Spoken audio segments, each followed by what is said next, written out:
आज मैं आपके लिए एक हार्ट टचिंग स्टोरी लेकर आया हूँ और मुझे पूरी उम्मीद है कि यह कहानी आपके दिल को छूकर जरूर निकलेगी। तो आपका ज्यादा वक्त ना लेते हुए मैं इस कहानी को शुरू करता हूँ। एक बार की बात है, एक बार एक अध्यापक एक संपन्न परिवार शिष्य के साथ कहीं जा रहे थे। तो उस शिष्य को कुछ मजाक सूझी क्योंकि उसको रास्ते में किसी गरीब मजदूर के जूते दिखाई दिए। उसने अध्यापक से कहा, गुरुजी अगर हम इन जूतों को छुपा दे तो कितना मजा आएगा, देखते हैं कि मजदूर पर इसका क्या असर पड़ता है। अब उसको तो मजाक सूझ रहा था, लेकिन गुरुजी ने कहा कि नहीं, गरीब इंसान के साथ इस तरह का भद्दा मजाक करना ठीक नहीं है। उसने कहा, क्यों ना हम इन जूतों में कुछ सिक्के डाल दे और देखें कि इसका इन गरीब मजदूर पर क्या प्रभाव पड़ता है। उन्होंने ऐसा ही किया। जैसे ही मजदूर अपना काम करके लौटा और उसने एक पांव अपने जूते में डाला तो उसको कुछ कठोर सा महसूस हुआ। उसने अंदर हाथ डाला तो उसको कुछ सिक्के दिखाई दिए। वह थोड़ा आश्चर्य में पड़ गया। आसपास किसी को देखा तो कोई भी दिखाई नहीं दिया।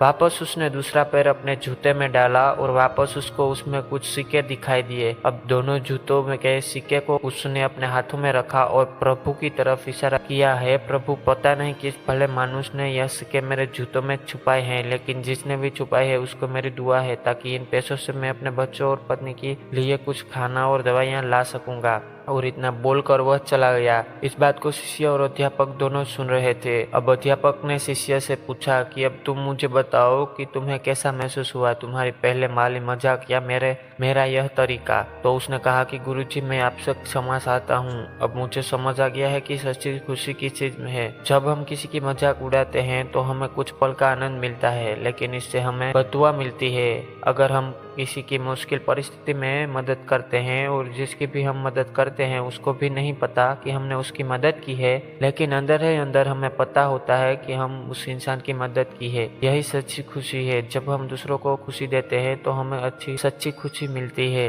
इसी तरह खुशियां बांटते रहिए, लोगों की मदद करते रहिए और दान करते रहिए। जिसके भी आप काबिल हो, जितना भी आपसे बन पड़े दान करें, लेकिन दान जरूर कीजिए। इसका मतलब यह नहीं है कि आपको कंपलसरी या अनिवार्य रूप से इतने रुपये ही दान करने चाहिए, क्योंकि हर किसी की जरूरत अलग अलग हो सकती है। अगर आप किसी को पैसों का दान नहीं कर सकते तो कम से कम चीजों का दान तो कर ही सकते हैं। मुझे पूरी उम्मीद है कि यह हार्ट टचिंग स्टोरी आपको जरूर अच्छी लगी होगी। तो आपका कीमती समय देने के लिए धन्यवाद। और चैनल पर नए हो तो सब्सक्राइब कर देना, साथ में घंटी जरूर दबा देना ताकि जब भी न्यू वीडियो आए उसकी नोटिफिकेशन आपको सबसे पहले मिलती रहे। तो मिलते अगले वीडियो में, तब तक अपना ख्याल रखना। जय हिंद, वंदे मातरम।